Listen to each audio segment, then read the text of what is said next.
Começa agora pela sua TVC, a TV do Correio da Manhã, mais uma edição do programa Magnavita. E hoje, aqui nos nossos estúdios do Rio de Janeiro, nós temos o prazer de receber na TV Correio da Manhã Carlos Wizard. Trata de um empresário que o sobrenome já chega na frente, dispensando apresentações. Mas ele hoje é um empresário muito bem sucedido, além do Wizard, que foi o curso de inglês, a base da atividade econômica dele. Ele hoje tem diversas plataformas e tem diversas atividades em segmentos empresariais diferentes. E ele dá um presente ao Rio de Janeiro. Uma das joias que vai ser um dos ícones do turismo religioso na Barra da Tijuca é uma igreja da congregação Mormon, que o Wizard deu de presente para a cidade e deu de presente ao Brasil. Eles vão começar a falar para esse ponto focal, que é a inauguração desse templo, que é uma referência. Quem passa na Avenida das Américas, ali na altura do campo de golfe, surpreende não só com a rapidez que foi erguido, mas de encontrar um belo templo fazendo parte de um circuito do Rio de Janeiro de fé. Me fala dessa sua doação, não só à instituição religiosa, mas também ao Rio de Janeiro. Estimado amigo e estimado companheiros e nossa audiência qualificada, eu gostaria de agradecer em primeiro lugar essa oportunidade que nós temos de falar a respeito desse templo da Igreja de Jesus Cristo dos Santos dos Últimos Dias, que essa semana está sendo dedicado, inaugurado, está sendo visitado. E se você me permite, Magnavita, eu gostaria de começar fazendo uma pequena correção, pequeno ajuste. Você fala que o Wizard está fazendo a entrega, está fazendo uma doação, está apresentando para a população carioca, para a população do Rio de Janeiro, esse templo. Na verdade, esse templo, ele é doado por todos os membros da igreja. Eu sou apenas um simples, humilde membro que, junto com mais de 1,5 milhão de pessoas que pertencem à igreja, contribuímos para que ele pudesse ser edificado, construído e agora entregue para a população. Então, agradeço a sua referência, mas não posso trazer o mérito para a minha pessoa. Perfeito. Agora, vamos falar desse momento, do que representa para a igreja esse templo inaugurado aqui no Rio de Janeiro. Esse templo, conforme você mesmo citou, Magnavita, é uma referência, porque ele é uma, citando as suas palavras, é uma pedra preciosa, é uma joia preciosa que está instalado na Barra, na Avenida das Américas, número 9005, e ele tem muito significado. E vou explicar por quê. O templo, para os membros da igreja, representam o ponto máximo de adoração. Nós temos mais de 2.000 pontos religiosos, capelas, igrejas, onde nós nos reunimos semanalmente. Nós levamos os filhos, as crianças, os jovens, os adultos. Tem atividades espirituais, recreativas, esportivas, cultura, dança. São uma série de atividades que nós desenvolvemos. Porém, o templo é reservado para ordenanças para união familiar. Ali nós realizamos o que nós chamamos de selamento da família, onde o marido e a mulher, eles se unem não somente para o tempo, mas para toda a eternidade. Os filhos também são unidos para o tempo e para a eternidade, porque nós acreditamos que a família é eterna. Mesmo depois dessa vida, nós continuamos tendo os relacionamentos marido e mulher, pais e filhos, e unimos também os nossos antepassados, toda a nossa ascendência. Tanto é que a Igreja de Jesus Cristo realiza um trabalho enorme para levantar e desenvolver e descobrir a genealogia e as árvores genealógicas das famílias. Então você que tem interesse de saber qual a sua origem, qual a origem dos seus antepassados, como que chegaram no Brasil, quais são as ligações que tem, sejam eles provenientes da Europa, da Ásia, da África, não importa. A igreja dispõe gratuitamente de registros a custo zero para acesso de qualquer pessoa que tenha interesse nessa área de genealogia. Essa questão da família, o culto aos antepassados, de onde eu vim, eu sou fruto, isso é algo que nos dias de hoje tem se perdido. Outro dia eu vou aqui fazer uma confidência. Aliás, eu sou muito ligado a essa questão da origem da família, eu tenho trabalhos, inclusive teatrais, que resgatam a saga dos meus avós que vieram da Itália para o Brasil. Tive a honra de levar depois meus pais à cidade de Paula, na Calábria, para conhecer o berço dos meus bisavós. Enfim, a questão do exemplo que é repassado. Mas a família, e aí dentro dessa confidência eu estava conversando com meu sobrinho, que hoje está trabalhando comigo lá em Petrópolis, tocando a TVC, o Rodrigo Magnavita, e ele, quando passou uma temporada comigo, ficou fascinado ao descobrir a história dos avós, a história dos bisavós, a origem, ou seja, isso muda a pessoa. E me fala dessa questão do culto à família, da família como célula máter, que é da sociedade, mas sobretudo o culto desses laços familiares. Muitos dos problemas que nós vivemos hoje não é exatamente pelo fato da família estar esfacelada? Então aqui eu tenho que compartilhar com você e todos aqueles que estão sintonizados conosco, como que foi que eu, Carlos Wizard, um dia passei a seguir os ensinamentos da igreja. Eu morava em Curitiba, era um garotinho de 12 anos de idade. Meus pais, naquela época, já com 7 filhos pequenos, eles sentiam que o mundo estava tendo muita divergência de valores, de princípios. As pessoas estavam perdendo o senso entre o certo e o errado, o bem e o mal. E eles, na década ainda de 60, Magnavita, com 7 filhos pequenos, eles pensavam, nós temos que encontrar um caminho da fé para ensinar aos nossos filhos como terem uma vida diferenciada, uma vida mais digna, mais reta, mais justa. E a partir daquele momento, a cada domingo, meu pai tinha uma Kombi branca, ele colocava os 7 filhos na Kombi, minha mãe no banco do passageiro, meu pai dirigindo, né? E nós frequentávamos uma denominação religiosa diferente. E para nós crianças, falando aqui transparente para você, era um passeio de final de semana. Mas para os meus pais, era a busca mais importante que eles faziam, porque eles estavam exatamente com essa questão que você citou. De onde nós viemos? Por que nós estamos aqui? Qual é o propósito dessa vida? Para onde iremos depois da morte? E até que um dia eles visitaram pela primeira vez a Igreja de Jesus Cristo, dos Santos dos Últimos Dias, mais conhecido, conforme você sabe, os Mormons.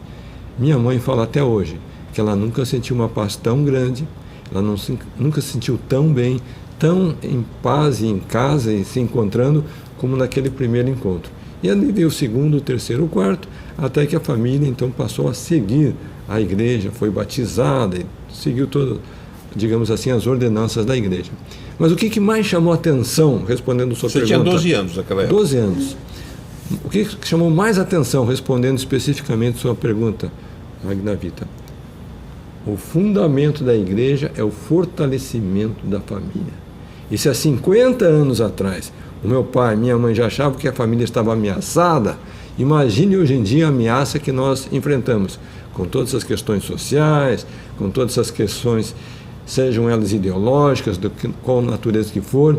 Então, para você que está sintonizado conosco, e você que valoriza, você que reverencia a família, não somente a atual, mas a família que veio antes de você, e a família que você vai deixar, eu faço o convite. Venha conhecer os ensinamentos, os princípios, os valores que a igreja preconiza. E tudo está 100% baseado na Bíblia, princípios cristãos. Eu queria agora mergulhar um pouco quando você translada esses ensinamentos e esses conceitos para um sucesso empresarial. Você começa com Wizard, que todo mundo, como eu falei, o sobrenome independe de apresentação, porque virou uma referência do ensino de uma língua estrangeira, né? Eu até brincava antes do programa que agora eu faço certo. Eu tenho um Correio da Manhã, que é um jornal em português do Brasil, que antes eu tinha um jornal de português nos Estados Unidos e tinha um jornal em inglês no Brasil, ou seja, era questão de trabalhar com língua estrangeira. Como é que surgiu o ensinamento do inglês? Tem alguma coisa a ver com a igreja? O fato da igreja ter matriz em Utah, está nos Estados Unidos? Você foi missionário? Como é que foi? Então, de certa forma, tem uma origem, sabe por quê? Quando eu era criança, Magnavita, eu tinha um sonho. O meu pai era motorista de caminhão. Então, meu sonho... E de Kombi também, né? E de Kombi. Então, eu pensava o seguinte, quando eu crescer, eu vou ser motorista de caminhão. Acontece que com aquela idade de 12 anos de idade, eu conheci os jovens missionários. E esses jovens missionários norte-americanos colocaram um sonho na minha mente. Carlos, você é uma criança, mas você vai crescer e vai poder ir para Utah, onde fica a sede da igreja, e lá tem a Universidade Brigham Young. E você vai poder estudar na universidade. Falando sério, para mim aquilo era um sonho impossível. Como que eu podia pensar que da periferia de Curitiba eu ia poder estudar lá naquele centro acadêmico de excelência? Então, na hora certa, no momento certo, você perguntou se eu fiz missão. Sim, eu quando tinha 19 anos, passei 2 anos como voluntário em Portugal, lá em Lisboa, Coimbra, Porto, Vila Nova del Gaia. Em função do português, né? Quer dizer, certamente, em função da língua. E depois que eu retorno, então, nessa missão, eu me caso e daí eu vou estudar na universidade lá em Utah. Quando o sonho vira verdade, né? O sonho, graças àqueles jovens missionários que me apoiaram, acreditaram em mim e ao mesmo tempo me deram incentivo, eu vou para lá. A Universidade Magnavita tem um centro de ensino de idiomas com mais de 50 línguas, que preparam os jovens missionários para ir para o Japão, para a China, Hong Kong, Taiwan, para a Europa, o Brasil também. Para o Brasil, vários países da América Latina. Eu era brasileiro e eu me candidatei para ser professor de português. Então, durante todo o tempo que eu fazia a minha qualificação e preparação acadêmica, eu trabalhei nesse centro de idiomas. Volto para o Brasil formado e, de repente, o que acontece? Eu estou trabalhando como executivo numa multinacional e um colega me disse: Carlos, será que você podia dar aulas para nós de inglês à noite na sua casa? E assim eu comecei na minha casa dando aulas para 1 aluno, 2 alunos, 3 alunos, uma turma, 2 turmas, 3 turmas. E o professor que ensinava, então parecido comigo, porque o professor que ensinava português nos Estados Unidos veio ensinar inglês no Brasil, né? Quer dizer, engraçado essa conexão, né? Então, voltando à tua pergunta original, será que a tua fé, a tua formação religiosa teve uma influência nos teus negócios? 100% teve. Porque eu fico pensando sempre em retrospectiva. Se o meu pai não tivesse buscado o caminho da fé, se eles não tivessem conhecido a igreja, nem os missionários, se os jovens não tivessem me incentivado a ir estudar lá, se eu nunca tivesse me formado nos Estados Unidos, o que seria? Talvez eu seria um motorista de caminhão. Mas tudo está escrito. Eu acho que essas coisas vira missão. Você que foi missionário, você sabe que esse predestino faz parte de um DNA superior que faz. Agora, você ensinando em casa, você cria um método e você acaba criando uma máquina espetacular do ensino no Brasil. Como é que foi esse desdobramento a partir desse ensino doméstico da sua residência? Então, naquele momento, eu agia, eu pensava e eu trabalhava como professor. Então, eu fiz algumas metas para mim. Eu quero ter alunos de manhã, de tarde e à noite, e eu quero ganhar um salário muito bom. Então, eu estipulei, Magna. Você sai da empresa? Deixo a empresa para ficar somente dando aulas. E eu fiz uma meta ousada naquela época, eu queria ganhar R$10.000. E eu pensava, se eu ganhar R$10.000, eu vou ser o professor mais feliz do Brasil. e muito bem remunerado, porque infelizmente a desvalorização da questão do professor no Brasil é uma tragédia. Mas é uma realidade. É uma realidade. Aí você Então, a partir daquele momento, eu pensei, mas será que eu vou fazer isso de forma isolada, sozinho? Ou será que eu tenho como multiplicar esse talento, esse método? E foi aí que eu pensei, então, na estratégia da franquia. Eu já tinha morado 5 anos nos Estados Unidos, 2 anos em Portugal. Nesses países, o modelo de franchise já era bem maduro. Eu desenhei um modelo. E tendo morado assim, com a conexão com a igreja, você vê como tem aí uma conexão forte. Então, eu desenvolvi um modelo onde eu podia ter parceiros de negócio que iam usar a minha marca, o meu método, o meu sistema, a metodologia de ensino, e finalmente nós criamos um fundo cooperado de marketing. Então, quando você une todos esses elementos, você tem aí uma fórmula comprovada, testada, que pode ser facilmente utilizada por um terceiro. E quando é que você transcende da questão de ser um líder do mercado do ensino de idiomas para outras atividades? Como é que vê o clique? Bom, primeiro, Nós temos que entender o seguinte: eu comecei da forma mais simples, mais modesta, amadora possível, que foi na minha casa. Eu visualizei uma rede de professores. Depois eu visualizei criar a maior rede de ensino de inglês desse Brasil. O que eu não imaginava naquela época, caro amigo, é que eventualmente eu começaria a comprar outras redes de ensino de idiomas.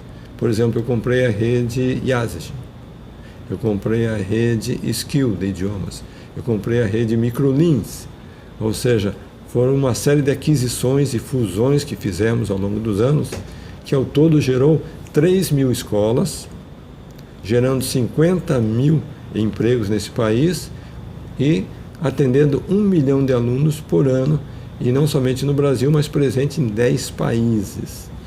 E diante desse cenário e com essa capacidade de geração de caixa e ao mesmo tempo entrega de um produto, de um serviço de qualidade, eu nunca pensei que um dia os britânicos iam sair lá de Londres, vir para o Brasil com um checão querendo comprar esse negócio. E colocaram ali um checão de 2 bilhões de reais na mesa. E daí eu tive que pensar, será que aceito ou não aceito? Realizo ou não realizo esse negócio? Então esse momento me ensinou que o empresário às vezes tem que deixar a paixão, a emoção, o coração de lado e pensar pela razão. Então naquele momento reuni a esposa, os filhos, diretores, consultores, os acionistas e dissemos, vamos refletir. E depois de 5 minutos, pegamos o cheque. E aí? E a partir daí, porque com esse dinheiro em caixa, com essa liquidez, dava para ficar tranquilo e dar prosperidade para as próximas gerações. Mas você resolve empreender e você resolve multiplicar isso. Quais são as marcas hoje que você hoje controla? Então, de fato, aquele que tem o espírito empreendedor, ele é um sonhador. E eu descobri que todo sonhador... Eu brinco que quem tem o espírito empreendedor, em determinado momento, é o maluco de plantão. Depois, se der certo, aí foi o visionário, né? Ele muda de guarda-chuva, deixa de ser o louco e passa a ser o visionário. Mas né? É tudo isso aí, uma combinação. Ele é meio louco, é meio maluco, é visionário, ele é sonhador. É sonhador. Mas depois que ele realiza um sonho, ele descobre que tem sonhos ainda maiores para serem realizados. Mas você tinha realizado um grande sonho, que era ter estudado nos Estados Unidos. Sim, então... Para você era... Já era um sonho quase que impossível. Então, naquele momento que eu já tinha realizado esse grande sonho, e conforme você disse, com uma tremenda liquidez na mão, e com o espírito empreendedor, eu tenho filhos que se identificaram com o negócio da família, Charles Martins, Lincoln Martins. Então nós passamos a fazer outros investimentos, inclusive adquirimos, você citou Petrópolis, adquirimos a rede Mundo Verde, exatamente, cuja sede fica lá em Petrópolis. Exatamente. É uma rede voltada para produtos de saudabilidade, que geram bem-estar, e hoje é uma das maiores redes do Brasil nesse setor. Depois investimos também em trazer a rede Taco Bell para o Brasil e assumimos também a gestão da Pizza Hut, da KFC. Eu voltei ao ensino de idiomas com o Flávio Augusto, que começou o negócio dele também aqui no Rio de Janeiro, com o WhatsApp, e depois também investimos em escola de futebol com o jogador fenômeno Ronaldo, e também temos um investimento importante na área de fintech, ou seja, temos uma plataforma Social Bank com mais de 1 milhão de contas que trabalhamos dentro dessa pegada Eu não quero nem perguntar em quantos 2 bilhões se multiplicaram, mas isso a gente deixa para os nossos economistas pensarem.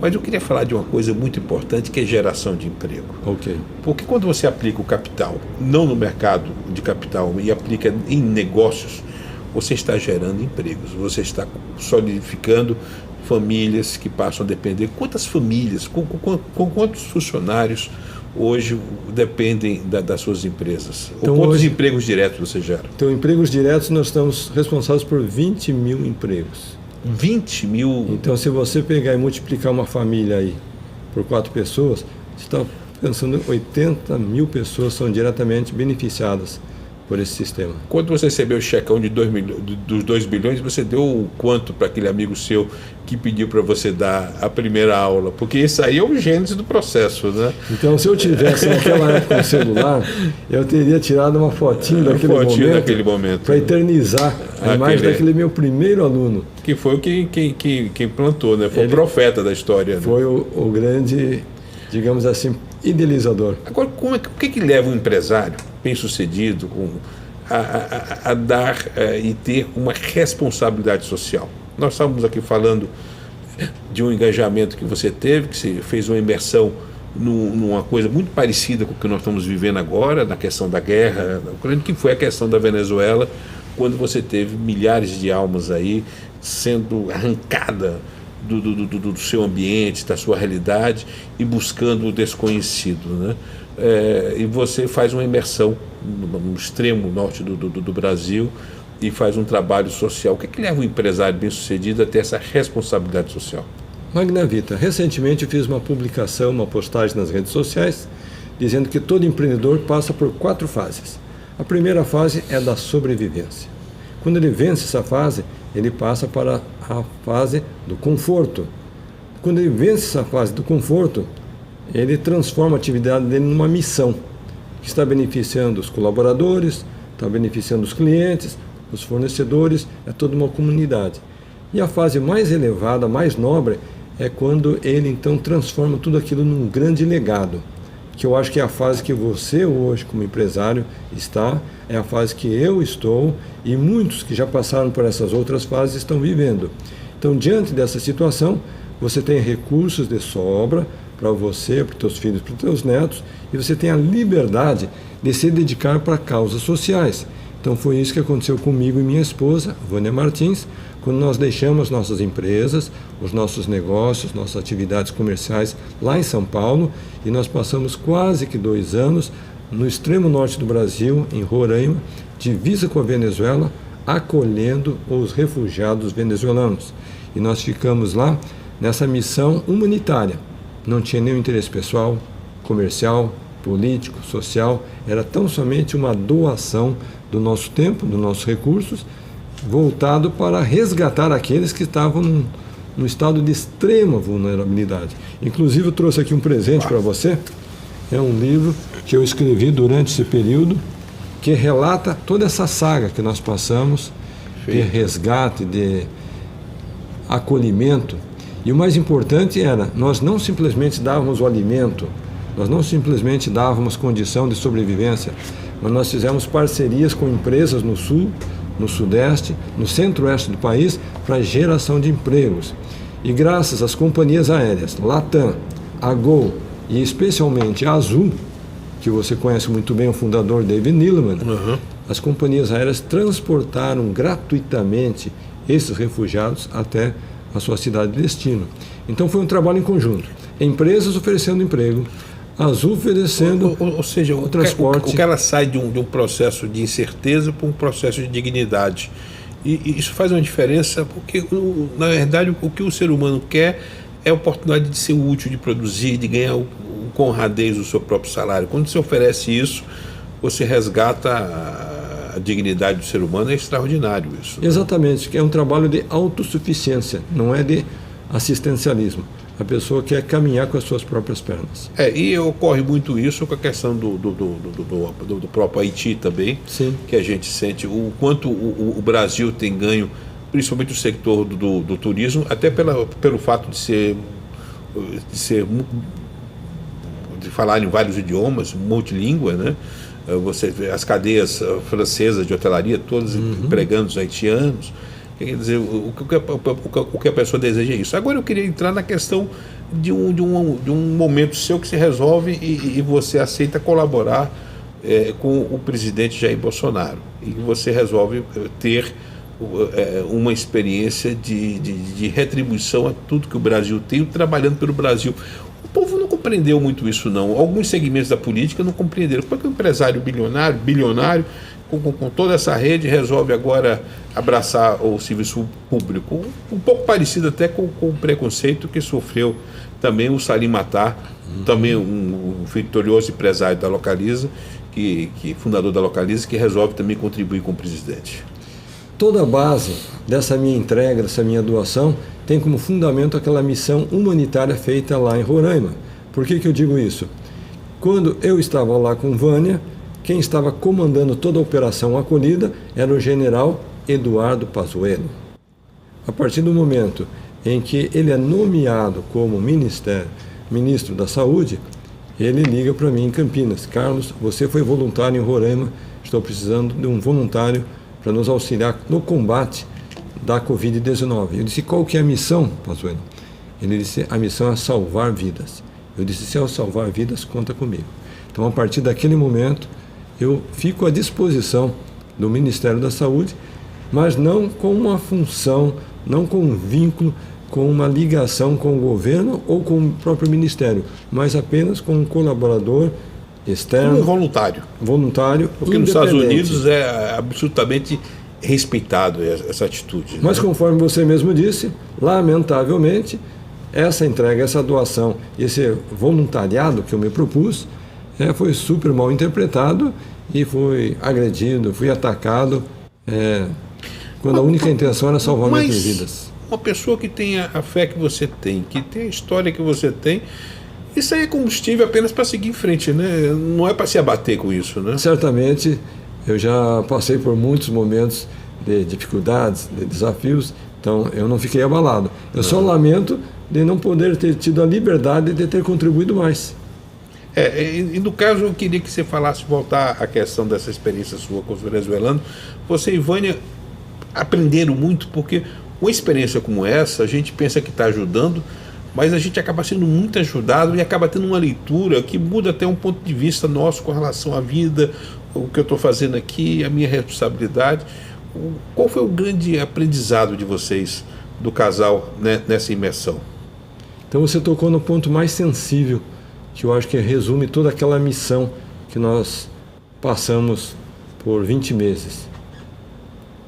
Posso dizer para você, Magnavita, que nós voltamos de lá, nós não estávamos mais preocupados com a roupa que nós vestimos, com a marca da gravata, com a marca do relógio, a marca da bolsa, se o sapato era italiano, se era de qual procedência, porque aqui fora, na sociedade, é isso que o mundo valoriza.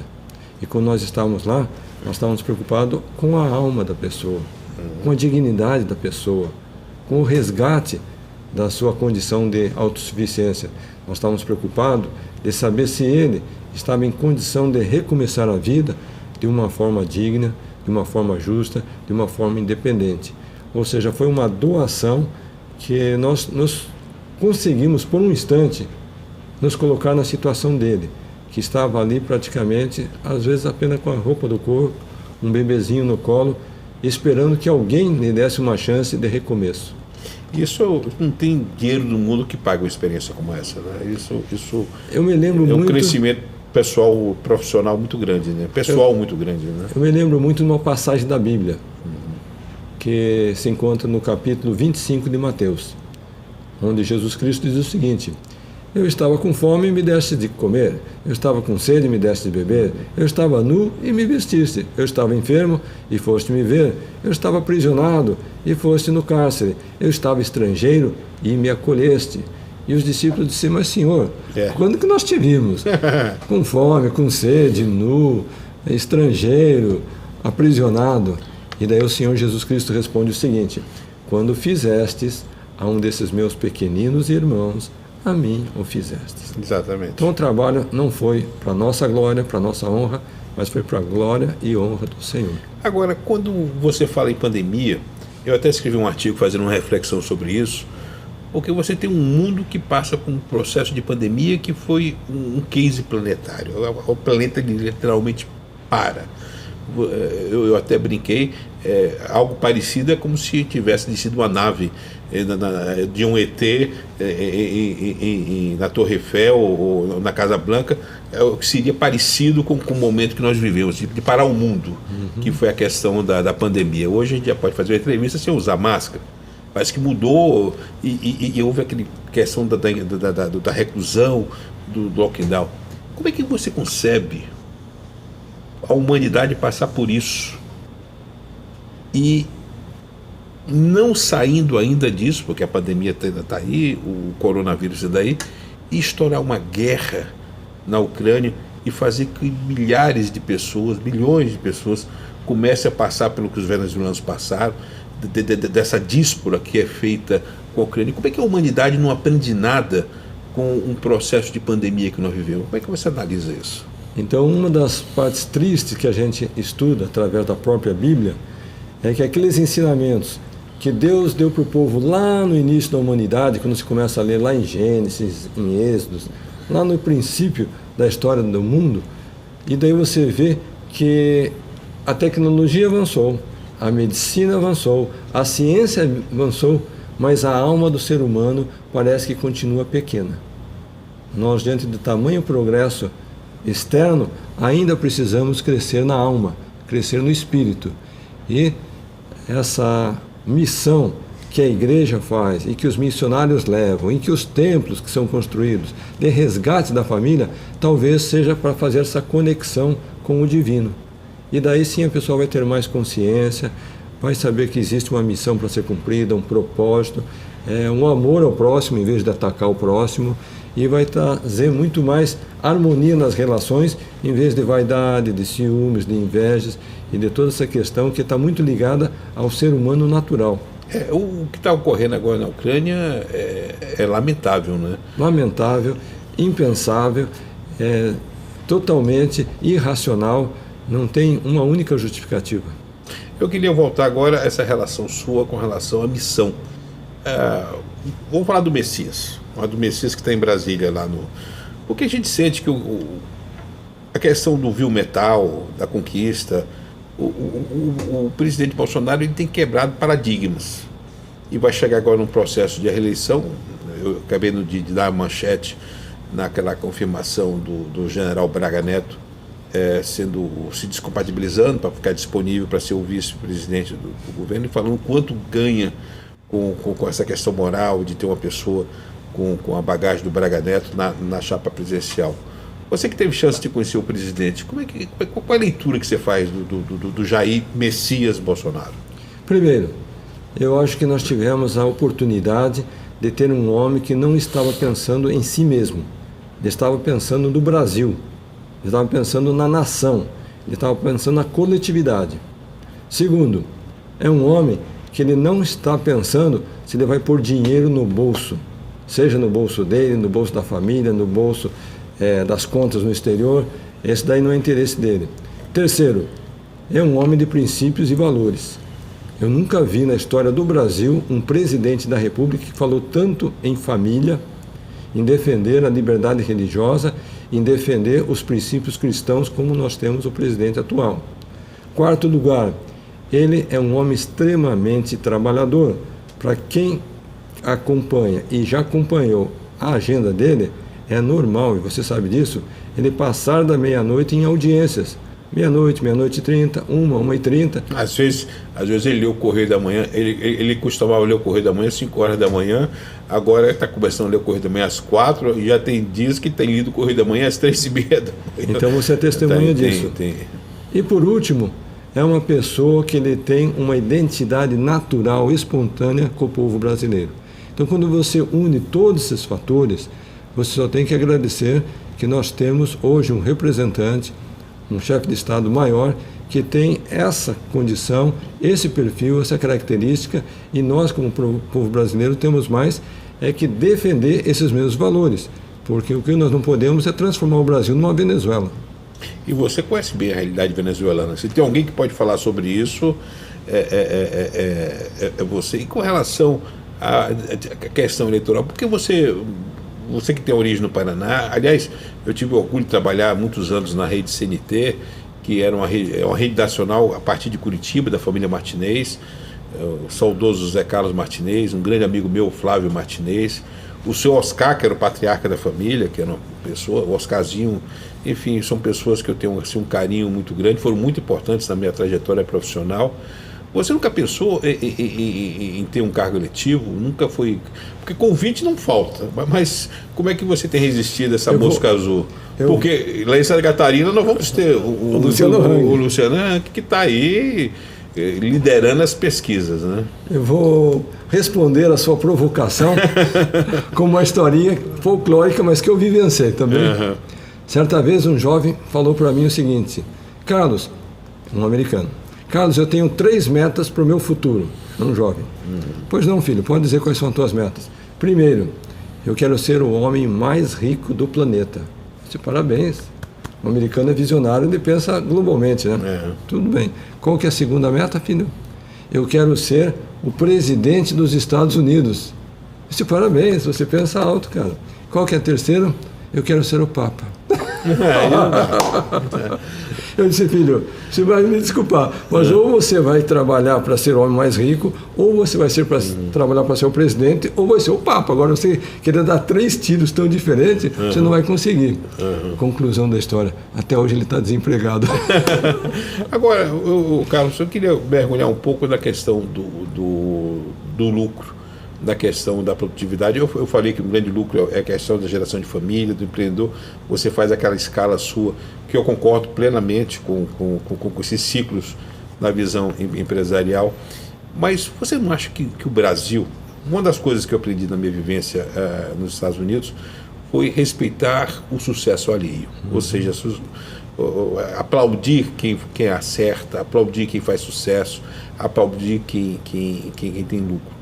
O Brasil, por conta de uma moral cristã, católica, romana, o lucro vira uma coisa meio pecaminosa. Quem ganha quer esconder que está ganhando, quem faz sucesso quer esconder, e tem medo de uma coisa chamada inveja.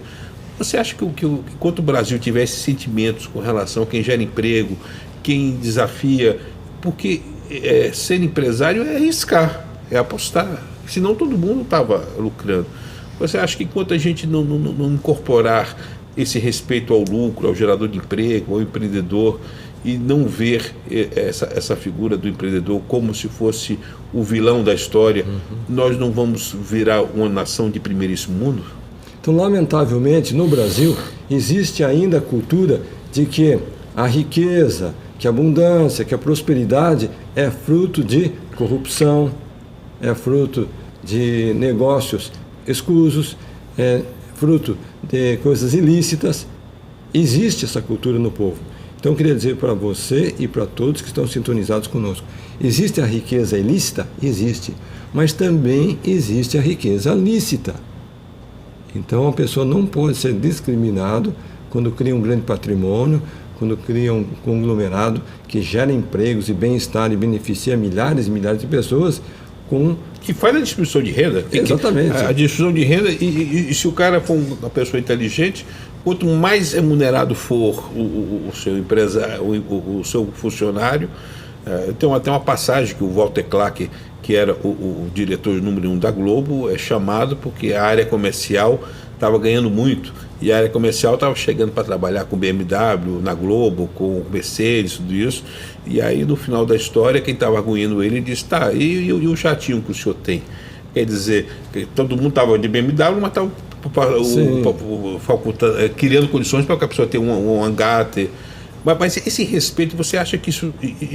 como mudar esse conceito? Então, primeiro, que é cultural. Segundo, lamentavelmente, algumas pessoas, não sei por tradições religiosas, associam a riqueza com a maldade. Eu já vi gente dizer, Carlos, mas está escrito na Bíblia que o amor ao dinheiro é a raiz de todo mal. E eu digo, está certo a Bíblia. A Bíblia está certa. Porque aquele indivíduo que só pensa em dinheiro, não pensa nas pessoas, não pensa na comunidade, não pensa em Deus, não pensa na coletividade, só quer saber de dinheiro, dinheiro, dinheiro, aí é a raiz de todo mal. Mas Deus, na Bíblia, nunca condenou a riqueza. Tanto é que tem uma das parábolas mais lindas, que na minha opinião, se encontra também em Mateus, Novo Testamento, que é a parábola dos talentos. Conta que um senhor das terras ia se ausentar por um tempo, chamou 3 servos. Para um ele deu 1 talento, para outro deu 2 e para outro deu 5. Passado um tempo ele voltou para fazer uma prestação de contas. Aquele que tinha ganhado 5, ele trabalhou, se esforçou e disse, Senhor, me deste 5, trabalhei, granjei, multipliquei, aqui tem 10. E o Senhor falou para ele: servo bom e fiel, sobre o pouco foste fiel, sobre muito te colocarei, entra no gozo do teu Senhor. O que receberam a 2, magnavita, disse a mesma resposta: me empenhei, trabalhei, me esforcei, do 2 fiz 4. E ele recebeu a mesma resposta do mestre. E aquele que recebeu 1, magnavita, ele disse: Senhor, eu fiquei com medo, fiz um buraco bem fundo na terra, enterrei o talento, mas aqui tens o que é teu, estou te devolvendo. Daí o Senhor disse para ele o seguinte: servo mau, negligente e infiel, sabia que eu vim aqui fazer a prestação de conta e você não fez nada, você enterrou o meu talento. No mínimo, veja só que é bíblico, hein? No mínimo que você devia ter feito é dado aquele unzinho para os banqueiros, porque eles iam multiplicar e iam ganhar os juros, mas nem isso você não fez. Bíblico. Agora a frase mais dura dessa passagem: tirai daquele que tem 1 e dai para aquele que tem 10, porque aquele que tem 10 terá ainda mais, e aquele que nada fez, até o pouco que tem, ser-lhe-á tirado. Excelente. Infelizmente, nosso tempo está chegando na reta final da entrevista. Prazer enorme estar conversando. Uma das conversas prazerosas que eu estou tendo a oportunidade de compartilhar aqui com nossos telespectadores. E eu gostaria de falar de legado. Como é que é o Carlos Wizard Martins pai? Como é que funciona? Porque o filho e o irmão, que tinham 6 irmãos do pai caminhoneiro, você já contou. Agora, como é que é o Carlos Wizard? Então, eu tenho a satisfação de ter 6 filhos e 19 netinhos. E o meu filho mais velho, Charles Martins, nesse ano, ele está se desligando da empresa, dos negócios, todas as suas atividades Qual econômicas. Qual a idade dele? Está com 42 anos. E ele juntamente... Você está com 62, né? Exatamente. Ele juntamente com a esposa, mais 4 filhos, eles vão ficar por 3 anos fazendo serviço comunitário no interior da Bahia. Trabalho voluntário, sem nenhuma remuneração. Da mesma forma que os pais fizeram um trabalho lá no norte do país, ele vai fazer no estado da Bahia. O meu outro filho, ele também tem uma atividade voluntária muito forte que ele exerce. As minhas filhas, uma mora no Brasil, outra no exterior. Meus filhos mais novos ainda estão em fase de formação na faculdade. Mas o mais importante, nesse finalmente que nós estamos aqui, eu queria fazer um presente para você que está sintonizado conosco. Eu leio todas as noites, magnavita, a Bíblia com a minha esposa. É um hábito que nós temos já por muitos anos. Mas desde o início do casamento, você conheceu ela na igreja? Eu conhecia na igreja. Então, ela já tinha os princípios, eu também... Curitibana também? Ponta Grossense. Ponta Grossense. Então, nós lemos a Bíblia à noite. Pela parte da manhã, nós lemos o livro de Mórmon, que nós aceitamos como um livro de escritura. Então, você que está sintonizado conosco, eu gostaria de fazer um presente para você. Tudo que você precisa fazer é entrar lá no site www.carloswizard.com/presente e eu vou mandar um livro de Mórmon na sua casa via Sedex, onde você estiver no Brasil ou no exterior. Ou então, se quiser mais fácil, entra aqui nas redes sociais, Carlos Wizard, lá tem um link, você pode pôr teu nominho, teu endereço, eu vou receber essa informação e mando o livro de presente. E você que está aqui no Rio de Janeiro é convidado para visitar o templo, que vai estar aberto para visitação geral do público entre o dia 26, sábado agora, e até o dia 30 de abril. Então, desculpe, 30 de março. 30 de março. Eu queria agora também perguntar, você como avô, né? Porque você como pai, você já disse. Como é que é ser avô? Quer dizer, sentir no colo já uma geração que pulou a você. Como é dentro dessa leitura sua, dessa hierarquia familiar? Como é que é você e sua esposa como avós? Então, eu considero que ser avô, magnavita, é você ser pai a segunda vez, mas tendo aprendido as lições. Porque quando a gente é pai pela primeira vez, a gente não tem nenhum manual de instrução. E às vezes a gente acerta e às vezes a gente erra. Então, quando tem os netos, nós já acertamos muito, erramos muito, e então nós temos melhores condições de ajudar, apoiar, encaminhar aqueles netinhos. E agora, para matar a curiosidade do repórter, nós temos ainda mais 5 minutos, eu queria mergulhar um pouco na sua origem familiar. Você fala muito dessa questão da origem. Até onde sua árvore genealógica já chegou? Ótima pergunta. Então, do meu lado paterno, Martins, somos descendentes de portugueses. Do meu lado materno, somos descendentes como você, italiano, família Sforza. Então, graças a esse apoio do estudo da genealogia, pesquisa familiar e a pesquisa dos documentos, as pesquisas dos nossos antecedentes, nós já chegamos ao ano de 1500. De 1500. Com ligações, com parentescos, com documentos, com datas. E esse é um trabalho maravilhoso, porque você que está sintonizado conosco, todo esse trabalho você pode fazer através do site, que vai aparecer aqui no nosso CG. É www.familysearch.org. Vou repetir, hein? familysearch.org. Você coloca lá o seu nome, coloca sua data de nascimento, seu pai, sua mãe, e de repente o computador começa a abrir, e você vai descobrindo informações que você nem sabia que existiam.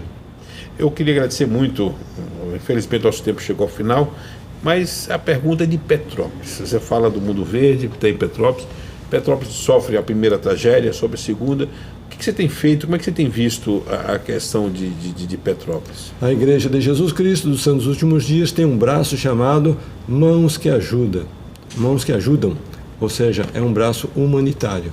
E quando acontece um acidente natural, como aconteceu uma catástrofe lá em Petrópolis, a igreja é uma das primeiras a chegar com donativos, com não somente alimentos, mas roupas e também itens de assistência médica, porque a pessoa ali está num estado de vulnerabilidade. E não somente aqui no Brasil, mas em todo o mundo, e trabalhamos localmente no município, em nível estadual, em nível federal. Arrecadando nacionalmente, né? Até no exterior, né? Temos fundos que vêm do Brasil, temos fundos que vêm do exterior. A primeira-dama Michele Bolsonaro tem o Pátria Voluntária, que você conhece muito bem. Nós somos um dos apoiadores, colaboradores, incentivadores do programa. Ou seja, trabalhamos a família, trabalhamos o lado social, trabalhamos o empreendedorismo, trabalhamos a questão de desenvolvimento da dignidade. É um trabalho completo que a igreja realiza. Você tem feito muitas palestras sobre o lado de empreender, plantando as sementinhas. E numa dessas você cita um grande amigo nosso, que foi o comandante Rolim, que deu o exemplo do que você estava embarcando. Você sai, você tem que fazer uma viagem, faz a conexão em São Paulo, e 6 horas da manhã estava lá o comandante Rolim, no frio, apertando a mão de todo mundo. Esse exemplo inspira, né? Então, certamente, para você que deseja empreender, você tem que perguntar o seguinte: qual é a solução que eu trago para o meu cliente? Qual é a dor que eu resolvo? Qual é a demanda que eu estou atendendo? E depois as pessoas me perguntam: qual é o segredo do sucesso? E sabe qual que é a resposta? Servir, servir, servir. Magnavita acaba de citar o exemplo do comandante Rolim. Ele, já proprietário de uma frota gigante, naquela época de aviões desse país, numa segunda-feira chuvosa, precisava estar lá em Congonhas, às 6 da manhã, cumprimentando os passageiros. Claro que ele não precisava, mas ele fazia isso pela paixão que ele tinha. É um componente de paixão importante, né? Está apaixonado pelo que faz. Se não tiver alma, se não tiver paixão, não vai muito longe. Como Carlos Wieser Martins quer ser lembrado daqui a 100 anos, daqui a 50 anos, qual é a sua perspectiva de legado? Como é que você quer... Eu quero ser lembrado... Os seus tataranetos, como é que eles vão enxergar o tataravô? Eu quero ser lembrado com uma pessoa que multiplicava os talentos, multiplicava as oportunidades na vida das pessoas. Um bom cidadão, um bom brasileiro, um bom pai, um bom avô, um bom filho. Acima de tudo, eu repito as palavras do meu pai. O meu pai... Qual é o nome dele? Antônio Martins. Meu pai... ouvi ele falar essa frase inúmeras vezes. Ele é o grande patriarca dessa matriz toda que você tem, Ele é o grande patriarca. Ele conduziu bem a vida de vocês, né? No mês passado completou 88 anos de idade. Está vivo? Está vivo. Vivo? Que maravilha. Eu espero que ele assista a nossa entrevista. Vai assistir e eu ouvi ele repetir. E a sua mãe? Com 84, está viva também. Que graça. Meu pai repetiu essa frase muitas vezes, Magnavita. Graças ao Evangelho de Jesus Cristo, eu me tornei um pai melhor, um marido melhor, um filho melhor, um melhor trabalhador para esse país, um melhor cidadão, um melhor filho de Deus. Eu acredito muito nisso. Meu pai tem 96, está vivo, lúcido, escutando com dificuldade, mas está vivo, lúcido, mas bota o aparelho. Ele economiza, ele para não gastar as duas baterias, ele liga um, depois liga o outro para poder economizar. Minha mãe também esconde a idade, mas está nessa faixa também, 80 e poucos anos, ela não disse a idade, mas é uma graça a gente saber saber de onde a gente veio, para onde a gente vai e ter esse legado. Wizard, foi um prazer enorme. Parabéns pela história que você constrói, pelo exemplo que você compartilha, mas sobretudo parabéns pelos pais. Como está ali aquela manchete que eu dei do Fux, falando do Mendel, falando da mãe. Eu acho que às vezes uma atitude de um pai e de uma mãe acaba mudando a vida de milhares, de milhões de pessoas, gerações, como eles fizeram indo para a igreja. E como eles fizeram, possibilitando que você ganhasse o mundo. Parabéns, foi um orgulho entrevistá-lo hoje aqui. Eu que agradeço e, mais uma vez, renovo o convite para estarmos juntos oportunamente. Com certeza. Muito obrigado. Chegamos ao final de mais um programa Magnavita pela sua TVC, a TV do Correio da Manhã.